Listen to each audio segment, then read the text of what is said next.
ಈ ವಿಡಿಯೋ ನೋಡಿ.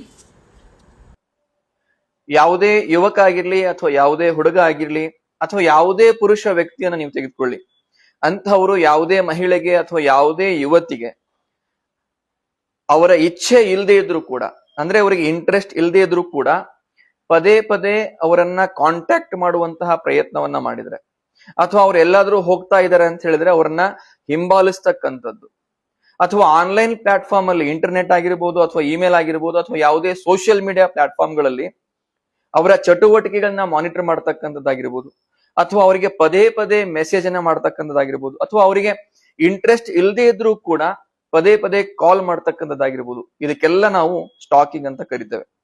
ನೀವು ಆನ್ಲೈನ್ ಪ್ಲಾಟ್ಫಾರ್ಮ್ ಅಲ್ಲಿ ಮಾಡಿದ್ರೆ ಅದಕ್ಕೆ ಸೈಬರ್ ಸ್ಟಾಕಿಂಗ್ ಅಂತಕ್ಕಂತಹ ಅಥವಾ ಆನ್ಲೈನ್ ಸ್ಟಾಕಿಂಗ್ ಅಂತಕ್ಕಂತಹ ಹೆಸರಿಂದ ಕೂಡ ಕರಿತೇವೆ. ಇದು ಭಾರತೀಯ ನ್ಯಾಯ ಸಂಹಿತೆ ಸೆಕ್ಷನ್ 78 ಪ್ರಕಾರ ಶಿಕ್ಷಾರ್ಹ ಅಪರಾಧ.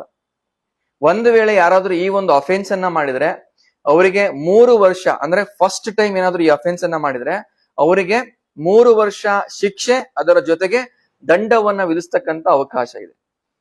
ಒಂದು ವೇಳೆ ಇದೇ ಅಫೆನ್ಸ್ ಅನ್ನ ರಿಪೀಟ್ ಆಗಿ ಮಾಡಿದ್ರೆ ಆ ಅಫೆನ್ಸ್ಗೆ ಗರಿಷ್ಠ 5 ವರ್ಷಗಳ ಕಾಲ ಜೈಲು ಶಿಕ್ಷೆ, ಅದರ ಜೊತೆಗೆ ದಂಡ ವಿಧಿಸ್ತಕ್ಕಂತಹ ಅವಕಾಶ ಇದೆ. ಸೊ ಸರ್ ಹೇಳ್ದಂಗೆ ಗೊತ್ತಾಯ್ತಲ್ಲ, ಸ್ಟಾಕಿಂಗ್ ಅಂದರೆ ಏನು ಮತ್ತು ಆನ್ಲೈನ್ ಸ್ಟಾಕಿಂಗ್ ಅಂದರೆ ಏನು. ಅಂದರೆ ಯಾವುದೇ ವ್ಯಕ್ತಿಗೆ ಅಥವಾ ಹುಡುಗ ಅಥವಾ ಹುಡುಗಿಗೆ, ವ್ಯಕ್ತಿಗೆ ಅಥವಾ ಮಹಿಳೆಗೆ ಇಷ್ಟ ಇಲ್ಲದೆ ಹೋದರೆ ಅವ್ರನ್ನ ನಾವು ಬಲವಂತ ಮಾಡೋ ಹಾಗಿಲ್ಲ.